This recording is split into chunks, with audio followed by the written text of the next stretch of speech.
कथा आरंभ होती है। एक समय की बात है, एक नगर में दो मित्र धर्मबुद्धि और पापबुद्धि रहा करते थे। धर्मबुद्धि एक ईमानदार और सज्जन व्यक्ति था, जबकि पापबुद्धि धूर्तता और जालसाजी के लिए बदनाम था। इसके बावजूद दोनों बचपन से गहरे मित्र थे।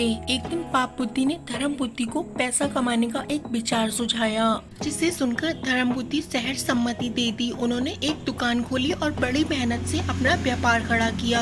धर्मबुद्धि की मेहनत और लगन से व्यापार फलने फूलने लगा, परंतु पापबुद्धि का मन कपट से भरा था और उसने अकेले में सारा लाभ कमाने की योजना बनाई। दुकान खूब चल निकली और दोनों की कमाई धीरे धीरे बढ़ने लगी। धर्मबुद्धि ने अपनी कमाई का एक बड़ा हिस्सा गरीबों और जरूरतमंदों की सहायता में लगा दिया। आदर और सम्मान उसके कदम चूमते, परंतु पापबुद्धि को ये सब नहीं भाता। एक रात पापबुद्धि ने धर्मबुद्धि से कहा, मित्र, हमने बहुत धन कमा लिया है, अब क्यों न हम इसे किसी सुरक्षित स्थान पर छुपा दें। धर्मबुद्धि सहमत हो गया और दोनों ने मिलकर धन को एक पेड़ के नीचे खुदाई करके छिपा दिया।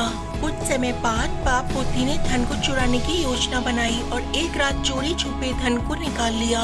सुबह होते ही वह धर्मबुद्धि के पास जा पहुंचा। उसे सारा राज खोले बिना बीमारी का बहाना बनाकर बताया। उसके पास एक ठग आया और धन चुरा ले गया। धर्मबुद्धि सीधा और सच्चा व्यक्ति था। उसने पापबुद्धि की बात पर विश्वास कर लिया और उसे सांत्वना दी। लेकिन जब वे दोनों धन की जगह पर पहुंचे तो धर्मबुद्धि ने देखा कि धन गायब था। पापबुद्धि ने ये कहकर कि धर्मबुद्धि ने ही धन चुराया है, उस पर आरोप लगा दिया और नगर के बड़ों के पास ले जाकर उसे आरोपी बनाने लगा।